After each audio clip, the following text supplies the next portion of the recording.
Hey, we're back at Life Skills again. Chad McComas here from Rogue Retreat, and we're going to talk about codependency today. Man, that's a big issue. That's an issue that has affected me through the years. It's affected people I know that have had either they've had an addiction or they've had someone in their family or their friends that have an addiction. How do we deal with codependency? I think the biggest story that ever affected me on this was the one about if you are in an airplane and you're traveling and the cabin loses pressure and you've got your child next to you and the masks fall down, who gets the mask first? Who do you put it on first? And the most common response that I always hear is you put it on the child first because you care about the child. But in reality, when you're losing cabin pressure and you don't get oxygen quickly, you will pass out. And so while you're trying to put the mask on the child, you may pass out and then you won't come back without oxygen, and the child may not have gotten it on, and then the child will pass out without oxygen and you both die. And so in reality, we have to put the mask on ourselves first so that we are healthy and capable of now helping the other person, the child, get their mask. And that's what codependency is. We codependents will just sacrifice all the time for people around us, and we'll even hurt ourselves in the process, not even maybe realizing it until we're totally dead. And then we haven't helped anybody in the process. So we need to make sure we're stable and have got proper boundaries and we are taking care of our needs. And then we're quite capable of helping other people with their needs in a much more healthy way. So I think you're going to hear some things from Diane Hamilton. She's an amazing speaker, and just have great respect for her. She's had to learn the hard way, haven't we all? But the things that she shares is good to listen to and good to put a practice in our lives. And we just really want everybody to be as healthy as they can so they can give for a long time in the future. So thanks for tuning in, and we'll see you next week. Hi guys, this is Diana Hamilton with the Jackson County District Attorney's Office. You might remember me. I've spoken for you guys before. Last time I think was about a year ago. So I'm the director of the Victims Assistance Program at the Jackson County District Attorney's Office. And every once in a while, Chad will ask me to come and talk to you about something. And today, I'm going to talk to you about codependency. So, it's Christmas time, and we're going through Christmas time with COVID. And all of that can really be challenging. And so I want to talk to you a little bit about how we deal with our codependency during that time, those holiday seasons. I know many of you guys are struggling with addiction, and many of you have family members who are struggling with addiction and other issues. And those issues make us really need extra people to help us in our world. So people like me who struggle with codependency, we tend to make relationships with people who are dependent on drugs and alcohol or have other issues that cause them to need someone in their life to kind of help them hold it together. People who suffer from codependency are people who want to help everyone hold it together. That's not necessarily our job in the world. And so it's important for us to be able to create some boundaries with people and be able to live our own lives and let other people live theirs. Sometimes that can be really difficult. Codependency is a word that we kind of throw around, and you hear it all the time. People are codependent, and this is codependent, and you're being codependent. What does that really mean? So I want to give you my definition of codependency, kind of the simplest one I can think of. If you wake up in the morning, and the first thing you're thinking about is how's somebody else feeling, or what are they thinking, and you can't decide whether to be happy or sad or how you should feel until you know how other people around you are doing, you're probably having an issue with codependency. So a lot of us that are codependent, we're always kind of checking in with everybody else. And if you grew up in a household where there was any kind of abuse, where things were really unsettled, where there was any kind of chaos or addiction, from an early age as a little tiny kid, we learned to be tuned into other people because that was the only way we stayed safe. So especially if there was somebody in your family who was unsafe, you learned to really be tuned into that person and to know if they're in a good mood, if they're in a bad mood, if they're going to get angry, if they're going to get mad. And you're always trying to react to them, always reacting, always looking to them to see how you should behave. And when we grow up doing that, we just continue to do that in our adulthood. And many of us, in order to deal with the chaos and uncertainty of our childhood or our young adulthood, we started using drugs and alcohol to make that work. So there are a lot of people who suffer from chemical dependency and codependency. And so lots of people say, well, I'm not codependent, I'm an addict. Well, it doesn't work like that. You can actually be both.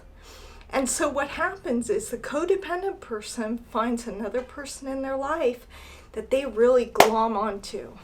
And they become dependent upon that other person to tell them if they're safe, to tell them that they're loved, to tell them that they've accomplished something, to tell them that they should be happy.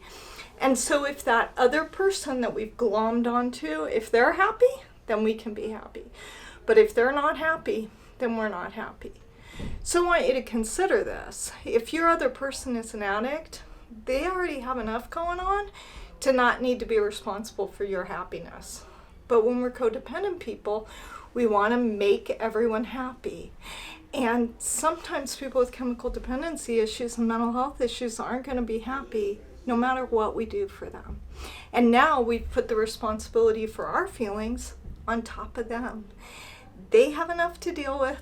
They don't need to be responsible for our feelings. This gets super out of control, especially during the holidays.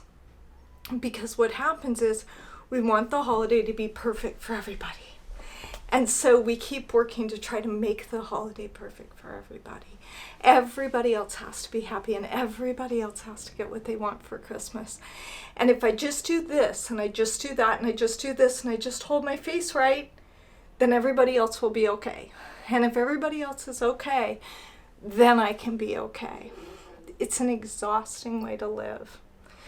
So what are some of the things that we have to do to be able to deal with our codependent tendencies? So today I'm going to talk to you about two things, just two, but two things you can do differently to try to kind of mellow down your codependency a little bit. And I say that in that all of us are codependent to some extent, but many of us, it's gotten to the point where we're not even functional because other people control us in our effort to control them.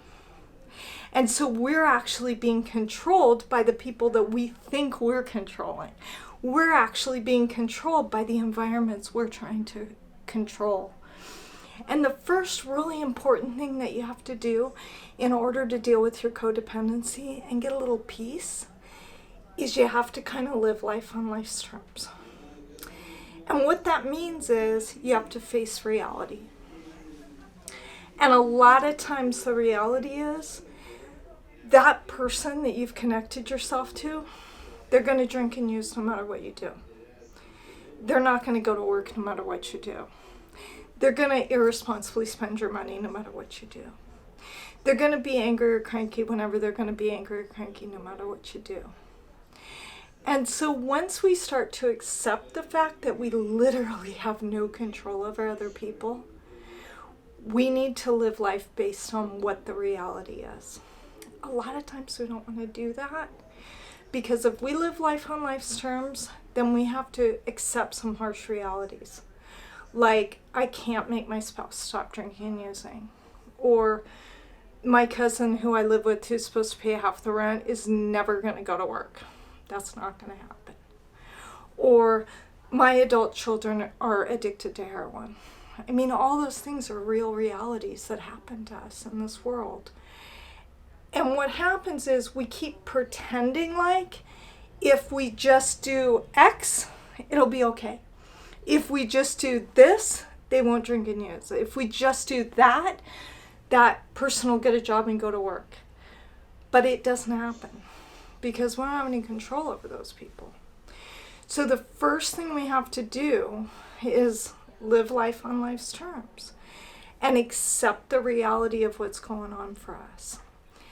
The reason we don't want to do that is because sometimes that involves harsh reality, involves harsh actions that we have to take.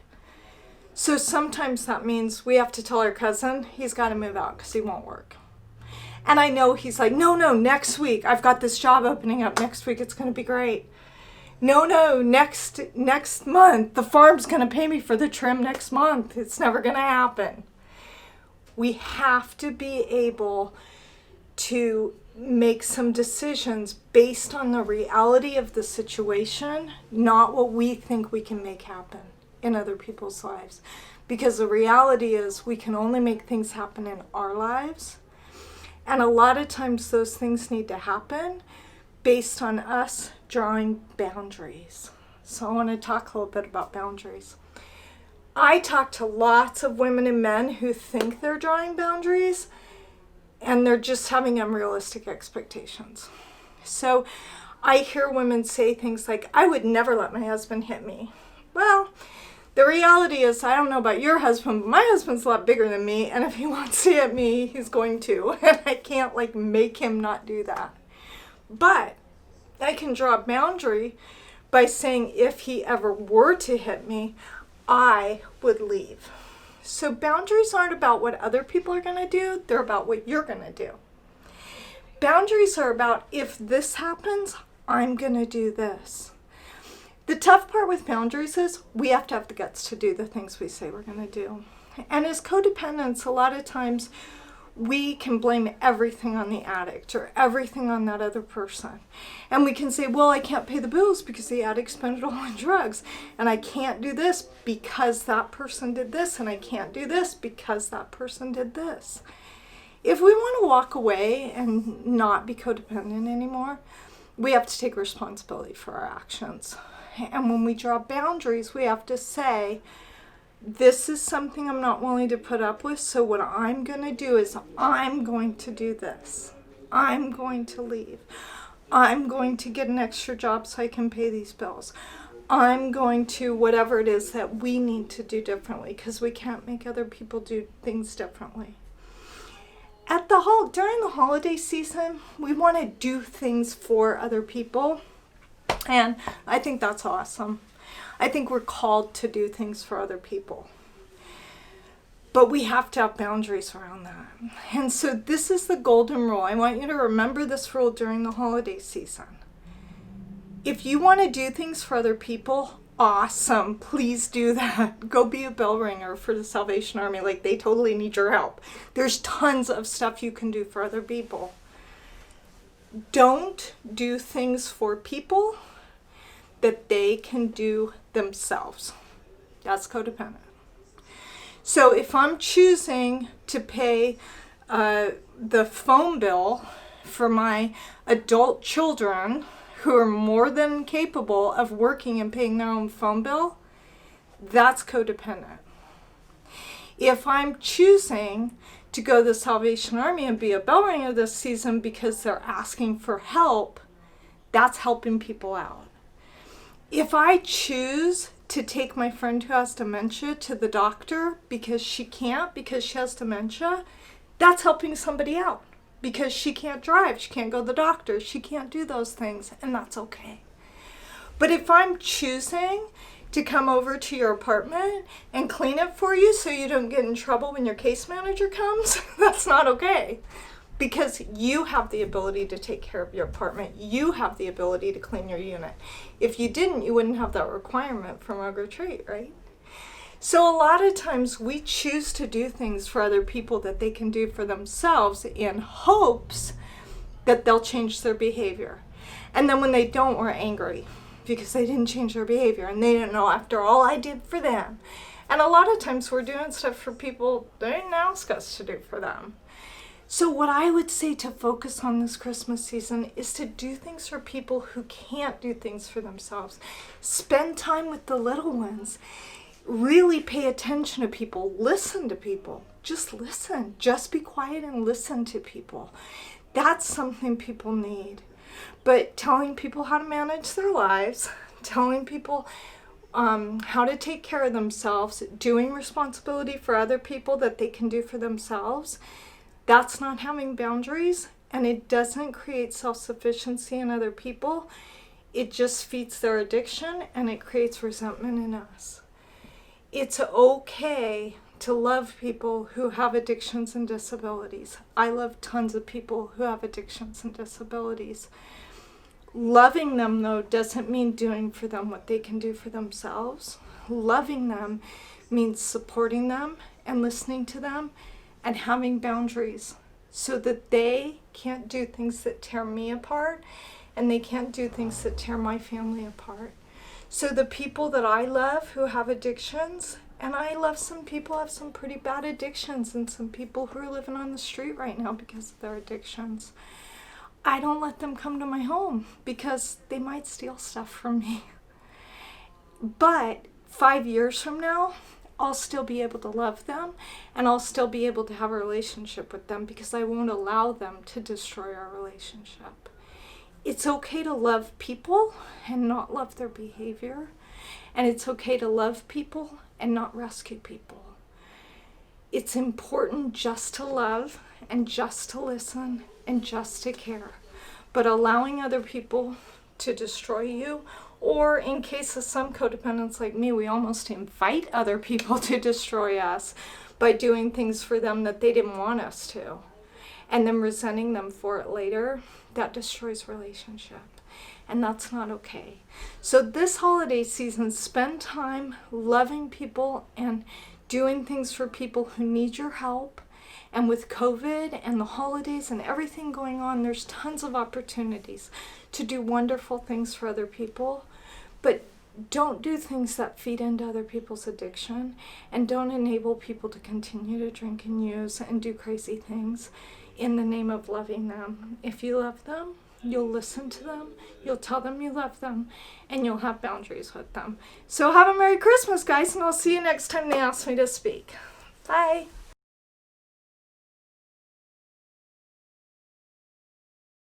My name is David Utley. I now reside in the tiny houses at Hope Village.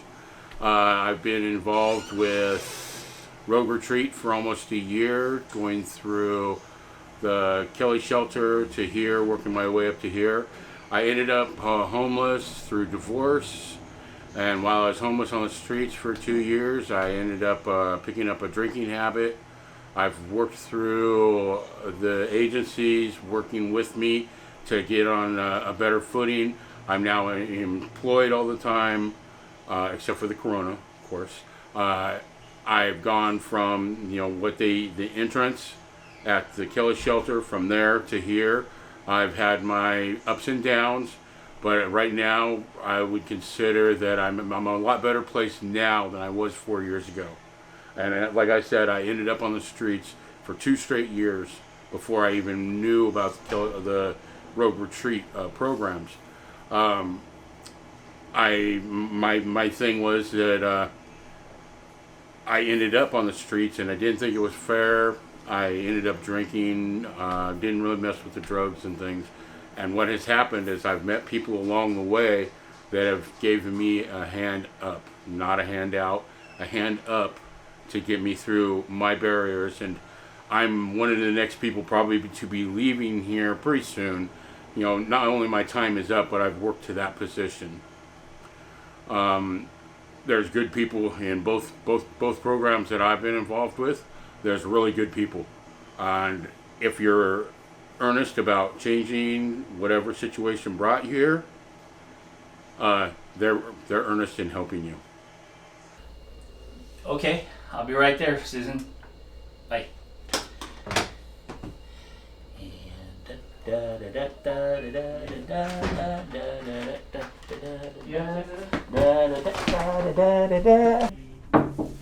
Yeah, come in.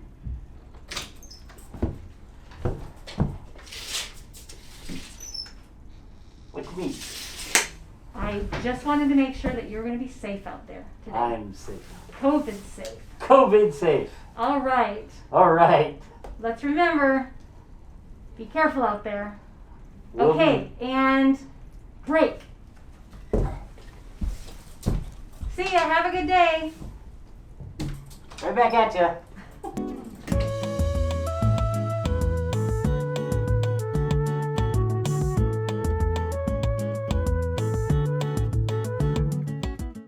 Hey, thanks for joining us this week for Life Skills. I hope you enjoyed this episode. I just wanted to close with a few thoughts on codependence. You know, as a good recovering codependent myself, I've learned a lot of things about this over the years. And one thing that I think is really helpful and was helpful for me is to identify those patterns where you find yourself being codependent, right? Take a look at the things that you're doing and like, can you say no? Are you able to say no to somebody? Does it really hurt you to say no? Is it hard for you? That's maybe one pattern you could take a look at. I know for me, I felt like I could never say no. But then I realized that my yes doesn't really mean anything if I can't say no. So that's a little food for thought. The other thing is to set boundaries. I know that was really hard for me. I felt like if I set boundaries, somehow I was being mean to people. And I never want to be mean to people. And that's actually part of my codependence. So I've had to learn how to separate that out and have some good, healthy boundaries around what I do. The other thing that I had to learn was I can only control me. I can't really do anything about what other people are doing. So if I can do what's good for me and what is healthy and right for me according to my own values, and if I can live that way, then that helps to keep me out of codependence. And then I had a hard time identifying my own needs. I grew up this way, and so my needs were never important. And it took me a long time to even know what I wanted, to even understand that I could have a preference and I could go with that preference. So those are some of the things that have helped me to break this cycle of codependence. And lastly, if you're in a position where you're offering others support, such as maybe you're a sponsor to somebody, and I know for us here, we work as case managers, we work as peer support, it's really important that you offer support in a healthy way. And that means don't do things for others that they can do for themselves, and look at your motives. For me, that was a real key thing. If I was doing something because I felt less than and I wanted to feel better about myself, I learned to recognize that and to step back a little bit and make it be about the other person and not about me. So I hope that helps some of you good codependents out there. Hey, you're in good company, and you can get over this, you can get through this. It's kind of a companion to addiction. A lot of us, we conquer our addiction, so to speak, but we still have that codependence hanging on. So this is a real good time to think about that because Christmas is coming up, and I know for me that was one of the hardest times of the year. That's when my codependence really flared up, and I freaked out about not getting my kids equal amounts of stuff or whatever for Christmas. So, take this opportunity to just kind of chill and relax about it. Know that it's about the time spent with your children, not about what you buy for them. And for Thanksgiving, we ended up doing a Zoom meeting with my whole family, and that was hilarious and just lots of fun. And we all felt like we were together, even though physically we weren't. So remember to keep those social distancing things in place, even though the holidays, that's when we get together. This might be a good time to start some new traditions, new things that you do around the holidays.